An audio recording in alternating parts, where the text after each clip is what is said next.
Bueno, vamos a seguir hablando de la extinción del contrato de trabajo. Recuerden que vimos con la extinción del contrato de trabajo que es producida por el trabajador, por ejemplo, en el caso de la renuncia, o en el caso de ambas partes, voluntad concurrente de las partes. Recuerden que habíamos visto que podía ser expresa o tácita.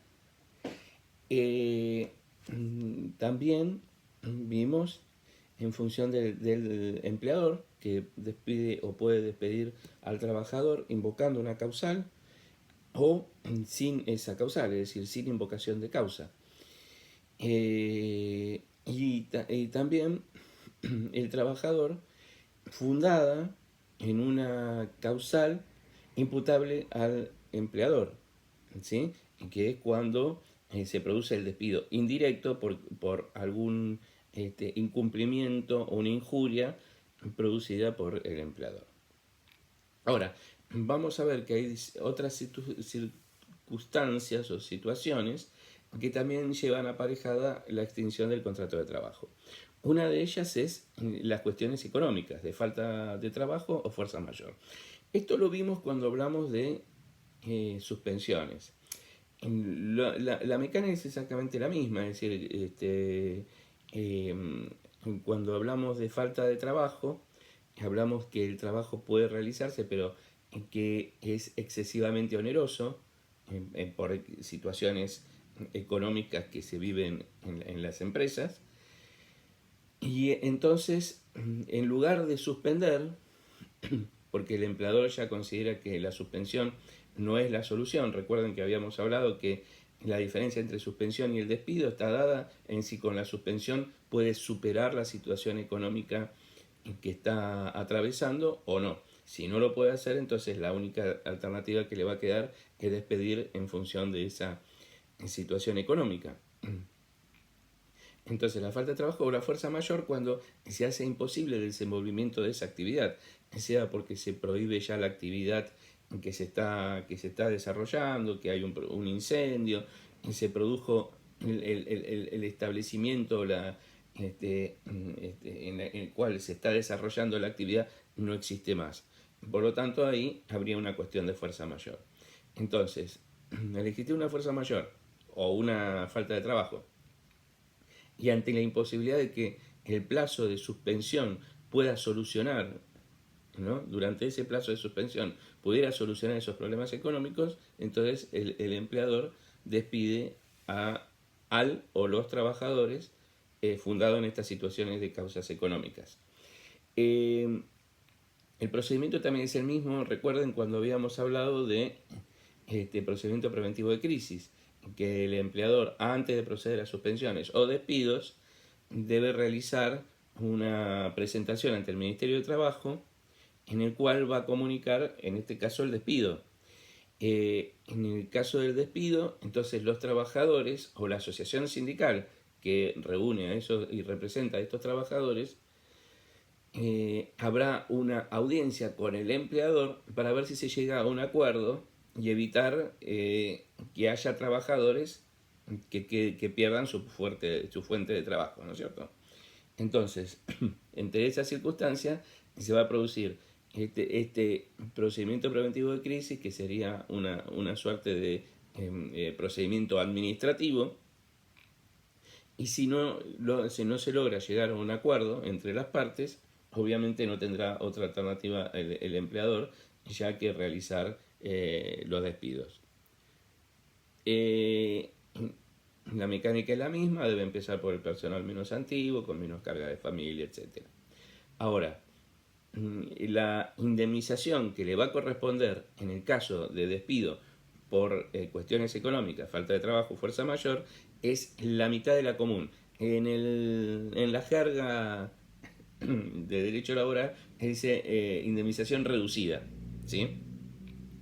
La mitad de la común implicaría que uno tendría que hacer la indemnización del 2,45 y a partir de ahí sacar el 50%, y esa es la indemnización al cual es acreedor el trabajador. Ahora, ¿cuál es la situación normalmente que se va a dar? Es decir,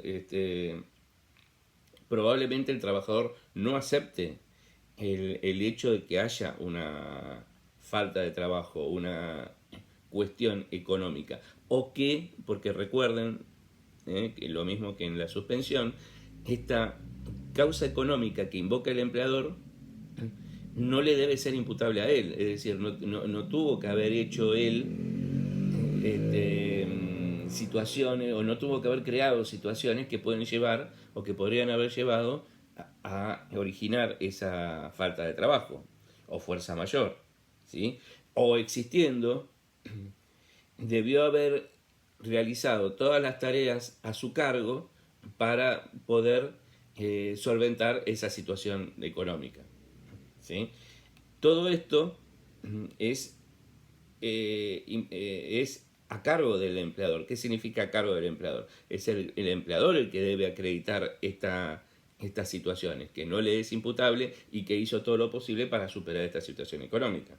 Entonces, normalmente el trabajador no va a aceptar esta causa económica y entonces va a recurrir a tribunales para decir, no es una falta de trabajo, no es una cuestión económica, no hizo nada para solucionarlo o hizo lo suficiente como para incurrir en ese problema económico, entonces niego la causal invocada y quiero que me paguen el 245.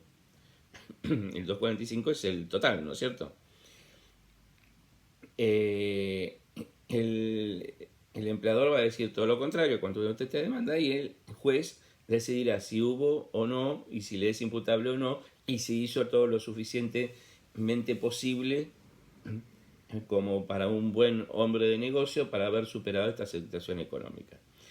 Si es así, si realmente no le fue imputable, si no pudo hacer nada para mitigar esta situación y el juez considera válido, entonces se le abonará al trabajador la indemnización del 247, que es la mitad de la común. Significa, la común era el 245. La indemnización por despido, recuerden, un mes del mejor salario mensual normal y habitual, devengado durante el último año, etc. Bueno, se hace el cálculo de la indemnización por despido y de ahí se partirá a la mitad, es decir, se pagará al trabajador la mitad de esa indemnización. Y si el juez considera que realmente no es el caso, no se cumplen con los recaudos del 245 en cuanto a que no le es imputable al empleador o no realizó las gestiones necesarias para poder solventar esta situación económica, en todo caso dirá, no, le corresponde la indemnización total, es decir, la del 245. En cuyo caso, si la empresa debió, ¿no? Pero si la empresa pagó el 247, es decir, la mitad de la indemnización común, entonces, en el caso del juez cuando falle, le dará a pagar la otra mitad. ¿Sí? Bien.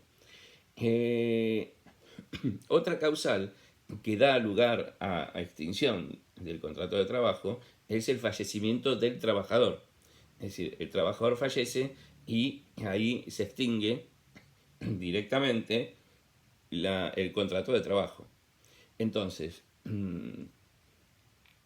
¿qué va a pasar con este contrato? Bueno, como se extingue, en realidad el trabajador estuvo durante un tiempo determinado prestando tareas para la empresa y es obvio que va a dejar una familia en el cual de la noche a la mañana quedará sin protección, sin un sustento económico. Entonces, la ley le otorga a los familiares, y esto hay que tomarlo con pinzas, lo que es familiares, pues es un término genérico, pero no es a cualquier familiar, sino que establece quiénes son los que tienen derecho a percibir ellos, no el trabajador fallecido, o sea, como herencia, como sucesión, sino directamente a título propio estos familiares que establece la propia ley, una indemnización por fallecimiento del trabajador, que es viudo, viuda, persona que haya vivido en aparente matrimonio con el trabajador o la trabajadora, hijos hasta los 18 años, etc. Eso lo establece la ley. La ley remite a la vieja ley previsional, a la 18.037, que fue derogada por la 24.241.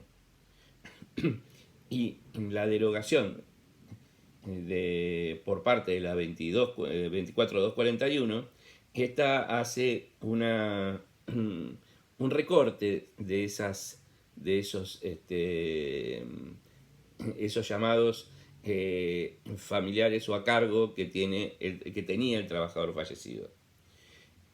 Pero lo concreto, lo más importante es que esas leyes determinan quiénes son los que tienen derecho a reclamar y percibir esta indemnización por fallecimiento. Un punto central es cuando quien se presenta es la persona que vivió en aparente matrimonio. Entonces, la ley exige un tiempo determinado de duración de esa convivencia, en función de si el trabajador era soltero o viudo, o era casado o separado, divorciado.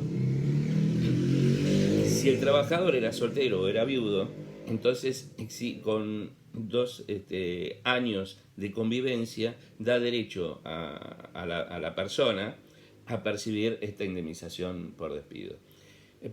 Por fallecimiento. Si en cambio el trabajador o trabajadora era casada o separado, divorciada, en este caso el plazo en el cual tendría que haber habido convivencia se extiende a 5 años. 5 años. Estas personas son los que pueden pedir la indemnización por fallecimiento en función del artículo 248. Ahora, tenemos que tener en cuenta que esta indemnización del 248 también es la reducida, que significa la mitad de la común. Habrá que calcular la indemnización del 245 y calcular el 50%, o sea, la mitad. Esa es la indemnización por la cual van a ser acreedores los que reclamen la indemnización fundada en el artículo 248. Bien. Otra circunstancia, así como hablamos de la muerte del trabajador, también puede ser la muerte del empleador, pero es un caso muy atípico, no es lo común, y es cuando el empleador es una persona, alguien personal, que realiza tareas personales, en el cual la contratación ha tenido en cuenta esta circunstancia, la contratación del trabajador en ese momento. Esto es típico, por ejemplo, no sé, una secretario de un médico o médica, en el cual no hay como una empresa en la cual, por más que los integrantes de una sociedad puedan fallecer, la sociedad sigue existiendo y sigue realizando la actividad que venía realizando. En este caso, puntualmente, se da que no hay posibilidad de continuar cuando el empleador muere. Con lo cual,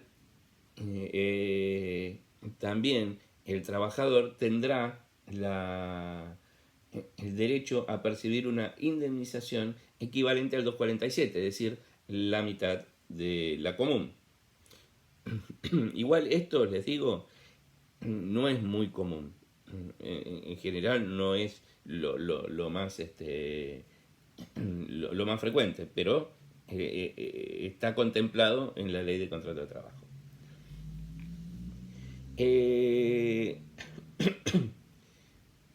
No se extingue el contrato, pero se puede extinguir el contrato para que el trabajador obtenga la jubilación ordinaria. ¿Esto qué significa? El empleador, cuando el trabajador obtiene la edad de 70 años, ¿no?, y reúne los requisitos para la prestación básica universal, es decir, de obtener la jubilación ordinaria, el empleador puede intimar al trabajador a que obtenga la jubilación, a que haga el trámite jubilatorio, entregándole toda la documentación que necesite. Y una vez que le entrega esta documentación, la documentación es porque necesita años de aporte, entonces el empleador le tiene que dar la documentación donde están establecidos los aportes que le ha efectuado. Una vez hecha esta intimación, tiene un año para obtener el beneficio jubilatorio. Pasado este año, el contrato de trabajo se extingue, obviamente, y así no haya adquirido la jubilación ordinaria. Ahora, si obtiene la jubilación, también se extingue, porque consiguió la jubilación. En ninguno de los dos casos hay pago de indemnización alguna. O sea, se extingue el contrato de trabajo sin obligación de indemnización por parte del empleador. Ya sea porque obtuvo el beneficio jubilatorio, o sea que pasó el año y no lo pudo obtener todavía. El plazo máximo es de un año. Existe la posibilidad de que el trabajador jubilado se preste tareas, siempre y cuando no esté prohibido, preste tareas. En este caso, ese trabajador, la antigüedad que va a adquirir el trabajador jubilado, se cuenta a partir de la reincorporación, no se cuenta lo anterior. ¿Se acuerdan que habíamos hablado que cuando un trabajador es contratado sucesivas veces por una misma empresa, siempre se van a juntar o se van a acumular las antigüedades de los periodos anteriores? En el caso del trabajador jubilado que vuelve a la actividad, en este caso la antigüedad se va a contar a partir desde el reingreso, ¿sí? Desde el reingreso. El artículo 253 de la Ley de Contrato de Trabajo. Así no haya habido interrupción, o sea, el trabajador obtiene la jubilación, porque ojo, el trabajador, el empleador lo intima al trabajador a los 70 años a que cumpla a que se jubile. Pero el trabajador antes, porque recuerdan que a los 65 años tiene el derecho a jubilarse, lo puede hacer antes, jubilarse y seguir trabajando. Pero en este caso, aún así, se considera que hubo un reingreso. Aunque el trabajador siga trabajando y en el medio obtiene la jubilación, en este caso se considera que hay un reingreso. Entonces la antigüedad se toma a partir de este reingreso. ¿Está claro? Bien. Algo relacionado con lo que habíamos hablado cuando hablamos de suspensión, que era accidente de enfermedades inculpables. Recuerdan que habíamos hablado de que se podía extinguir el contrato de trabajo cuando no tenía posibilidades el trabajador de seguir prestando tareas. Algo similar se da cuando el trabajador está inhabilitado para realizar las tareas que venía realizando. Es decir, incluso por el hecho de que haya perdido la inhabilitación. Por ejemplo, un chofer tuvo un problema en la vista, perdió la vista, no le renuevan el registro y bueno, por lo tanto requiere, para la tarea que venía realizando, requería un registro especial, el registro de conducir, ¿no es cierto? Entonces, en este caso se extingue ese contrato de trabajo porque el trabajador ya no puede realizar la misma tarea y en este supuesto se le abonará al trabajador una indemnización equivalente al 50%. Siempre y cuando, ojo, siempre y cuando no le haya sido imputable al trabajador. Porque pongámosle que pierde la licencia de conducir por un delito que cometió, por ejemplo, un homicidio culposo, ¿no? Supongamos. Y entonces le quitan la licencia. En ese caso no obtendría ningún tipo de indemnización, porque fue esa pérdida de la habilitación fue imputable a él, al trabajador. ¿Sí?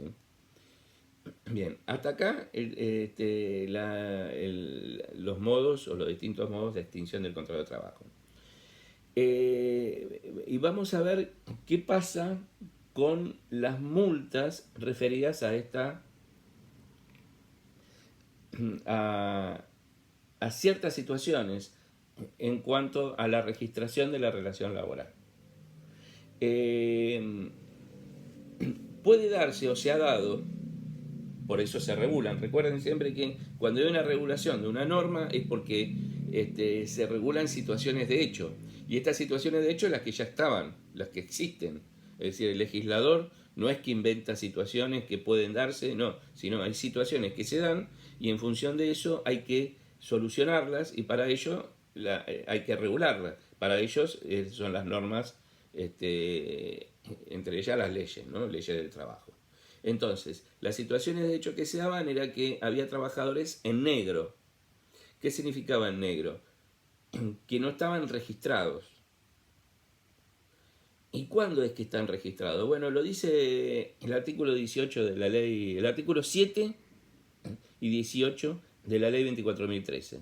El artículo 7 dice que el trabajador está registrado cuando está inscrito en el libro del artículo 52 de la ley de contrato de trabajo, que habla de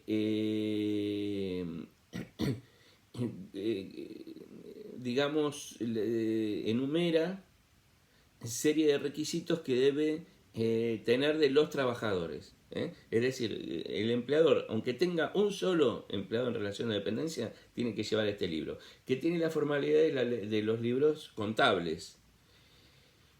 Y debe tener el nombre del trabajador, la fecha de ingreso, la categoría, las remuneraciones, los descuentos, los aportes que se hacen, las cargas de familia, etcétera, etcétera, ¿no es cierto?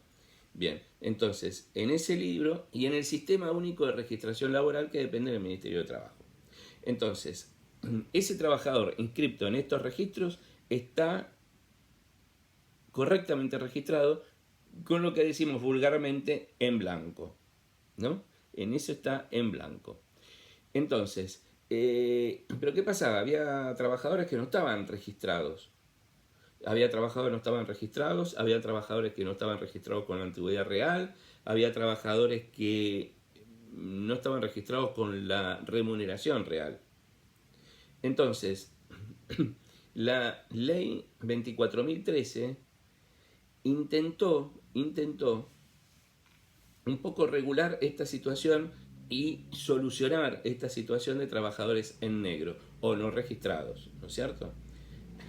Y dar la posibilidad de que todo el mundo esté registrado correctamente, porque a partir de ahí también hay una cuestión fiscal, es decir, todos se harían los aportes en función de la verdadera remuneración y en función de la verdadera antigüedad, ¿no es cierto? Entonces, era conveniente para el Estado y también para los trabajadores.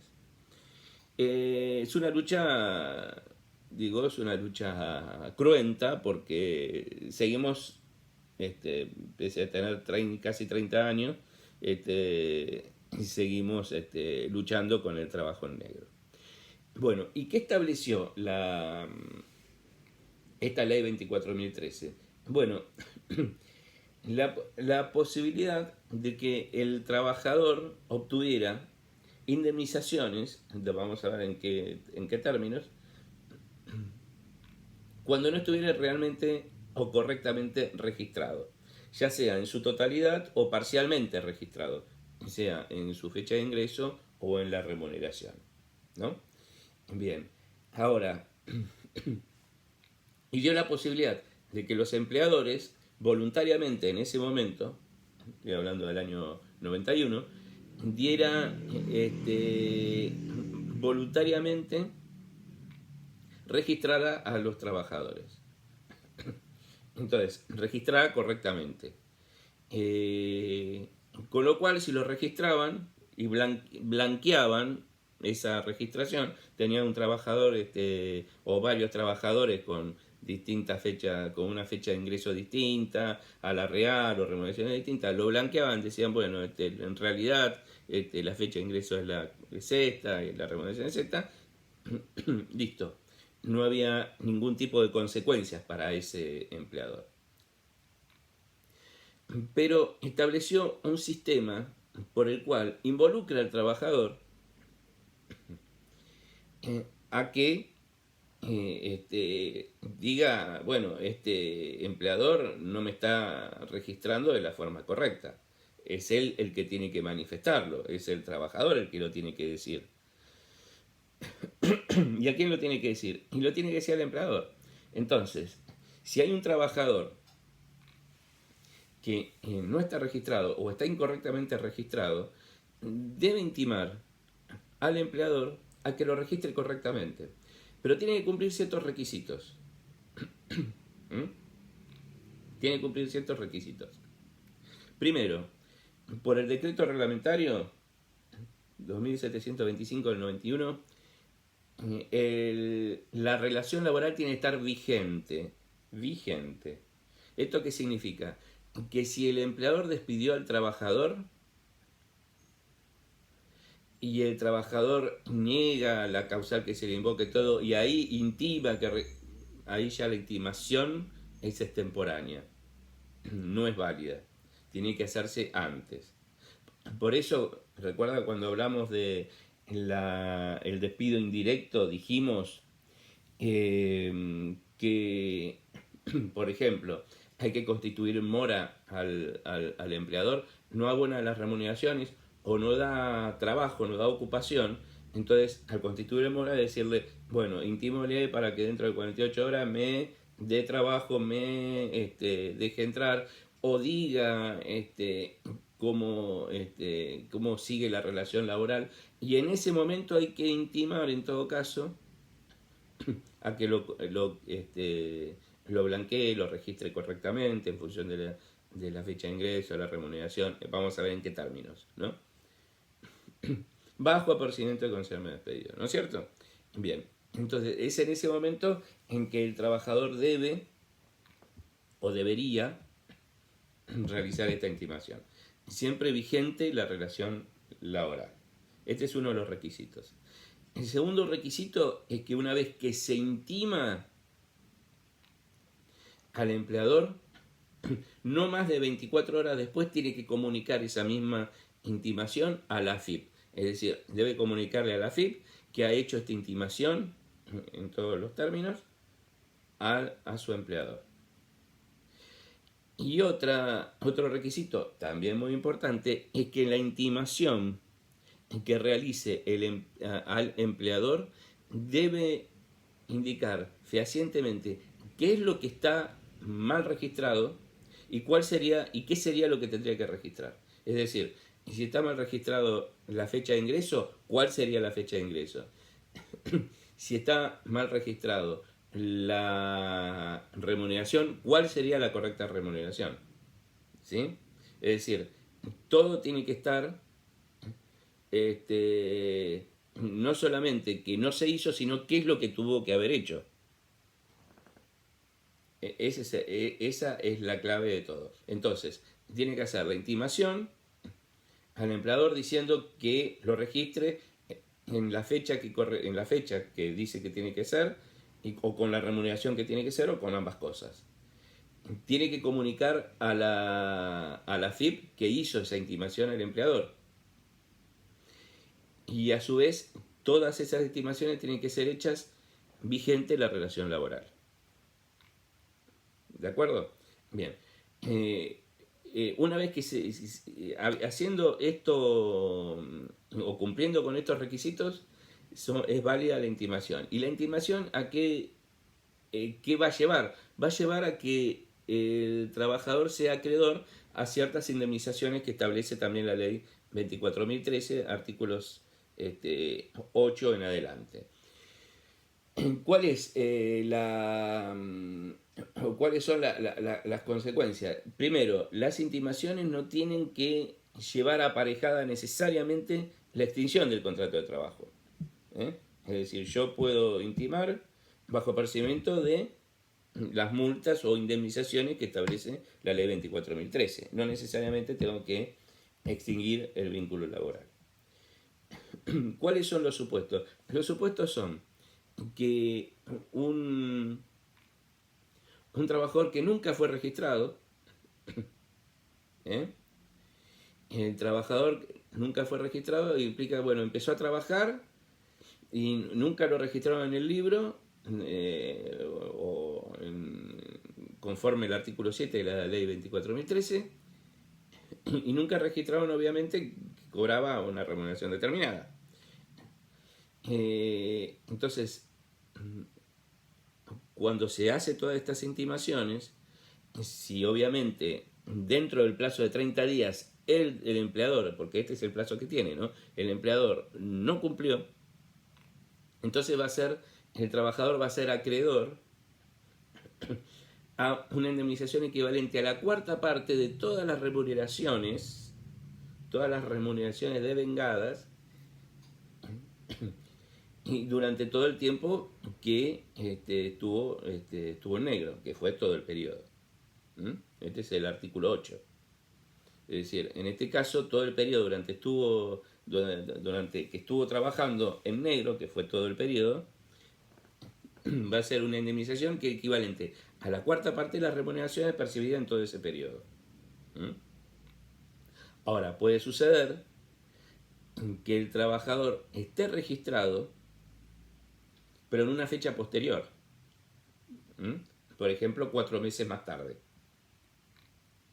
Entonces, si no lo registra en la forma correcta, dentro del plazo de 30 días, entonces el empleador tendrá que abonarle una indemnización equivalente a la cuarta parte de las remuneraciones devengadas durante el periodo en negro, es decir, esos 4 meses. ¿Está? Y el artículo 10 dice la posibilidad de que el trabajador esté registrado con una remuneración inferior a la real. Pongámosle 10.000 pesos menos.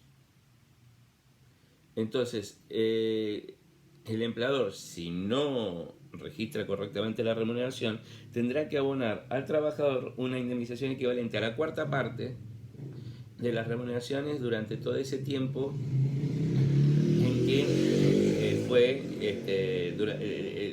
la diferencia, ¿no?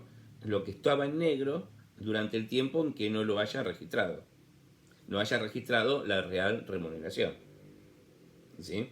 Es decir, deberá abonar al trabajador la cuarta parte de aquellos salarios que, en este caso los 10.000 pesos que estaban en negro, como multa o indemnización, sin que sea necesaria la extinción. Recuerden.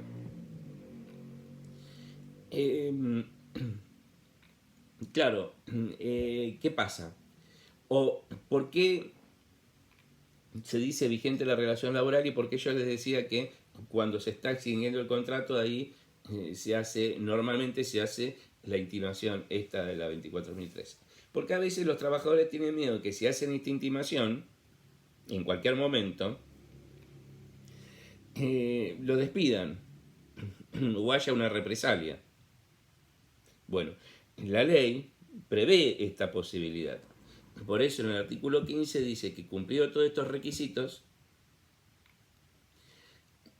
si el trabajador es despedido sin causa,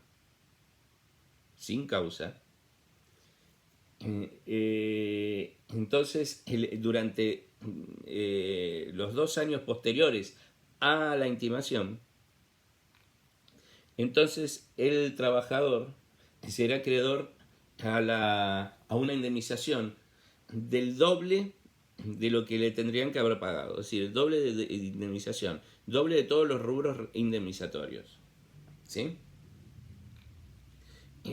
Esto es cuando se lo despide dentro de los 2 años en que se realizó la intimación, y es para preservar esto precisamente, para evitar que el trabajador no se anime o tenga miedo a una represalia si realiza esta intimación en el medio de la relación laboral. Ahora, ¿qué sucede si el empleador lo despidió así directamente y no le dio tiempo a hacer la intimación de la 24.013? Bueno, entonces la ley 24.013 no la va a poder no la va a poder reclamar. Sí va a poder reclamar las indemnizaciones de la ley 25.323. ¿Qué son estas? Bueno, es similar, pero distinto. Es similar porque apunta a relaciones no registradas, sea en la remuneración o sea en la fecha de ingreso. Pero no exige estos requisitos de intimación previa o comunicación a la FIP ni nada por el estilo. Entonces, una vez que se acredita, ¿esto de dónde? En un juicio, ¿no? En un juicio se acreditó que se despide el trabajador, ¿no? Vamos a lo práctico. Se despide el trabajador inicia juicio reclamando la indemnización por despido, pero también va a reclamar por indemnizaciones por mal registro, ¿sí? Aunque no pueda reclamar la 24.013, sino en esta ley. Entonces la ley dice que cuando, son dos artículos, que cuando el trabajador es despedido y hay irregularidades en el registro, entonces tendrá derecho a reclamar, o es acreedor, a la indemnización, perdón, al doble de la indemnización por despido. Al doble de la indemnización por despido y del preaviso. El doble de la indemnización por despido y del preaviso. Es decir, por el solo hecho de estar en negro. Esto lo acredita en el juicio. Entonces reclamará la indemnización por despido y reclamará esto.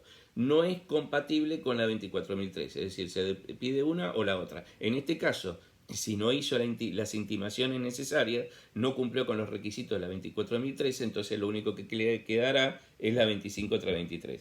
Si cumplió con los requisitos de la 24.013, entonces sí puede reclamar las multas o indemnizaciones de los artículos 8, 9, 10 y 15. Recuerden que en cuanto a las multas de la 24.013 pueden ir la 9 y la 10, es decir, puede ser que un trabajador esté registrado en una fecha posterior y con una remuneración también inferior a la real. Se pueden dar las dos cosas. Lo que no se puede dar es el 8 y el 9, que sería que no esté registrado o que esté parcialmente registrado. O no está registrado o está parcialmente registrado. Pero sí se puede dar el 9 y 10 se puede dar. Entonces dijimos que en la 25.323, cuando no se realizó la intimación de la 24.013, cuando no están los requisitos de la ley 24.013, entonces sí puede reclamar la indemnización de la ley 25.323. Recuerden una cosa, porque habla del despido sin causa. Lo mismo que el 15 de la ley 24.013, cuando es despedido sin causa. Ojo, cuando es despedido sin causa o por una causa que no pudo demostrar. Porque yo, obviamente, yo empleador, si sé que me hizo la intimación hace 3 meses, ahora no lo voy a despedir sin causa, porque sé que voy a tener que pagar el doble. Lo que voy a hacer es inventar una causa. Y en un juicio futuro, recuerden lo que hablamos la clase pasada, en un juicio futuro, yo empleador soy el que tiene que probar la causa. Si no pruebo una causa, el despido es sin causa. Por lo tanto, si es sin causa, es lo mismo despedir sin expresión de causa, diciéndole te despido, a despedir con una causa a la cual no voy a poder demostrar después, en un futuro. Están en la misma situación. Por lo tanto, el doble de la indemnización en la 25.323 o en el artículo 15 de la ley 24.013 es tanto el despido sin causa como el despido con causa que no es acreditada por el empleador en el juicio determinado. ¿Sí? Y la 25.323 agrega que en el caso de que haya sido despedido también sin causa y no se le abonen las indemnizaciones, entonces tendrá derecho el trabajador a una indemnización equivalente al 50%, o sea, un agravamiento del 50% de la indemnización por despido porque lo hizo accionar innecesariamente, ¿no es cierto? O sea, lo obligó a tener que litigar. Recuerden que si yo despido sin causa, por ejemplo, tengo que pagar la indemnización. No tengo otra alternativa. Y si no la pago y lo obligo a él a litigar, entonces es justo que tenga que pagar un agravamiento. Lo mismo si le invento una causal que después obviamente no puedo acreditar. Entonces lo estoy obligando a litigar, ¿no es cierto? Recuerden que ahora también está, a raíz del decreto de necesidad de urgencia el 3419 del año pasado, había una declaración de emergencia ocupacional. Entonces, hay un agravamiento también en este caso de todas las indemnizaciones, el doble de las indemnizaciones por despido. O sea, todos aquellos rubros, cuando he despedido sin causa, obviamente, ¿no es cierto? Todos aquellos rubros correspondientes al despido. Recuerden que los rubros correspondientes al despido son básicamente la indemnización por despido, el preaviso y la integración del medio de despido que habíamos visto la clase pasada. Bueno, hasta acá este tema. Cualquier duda me pueden consultar por correo y les respondo. Bueno, nos vemos en la próxima.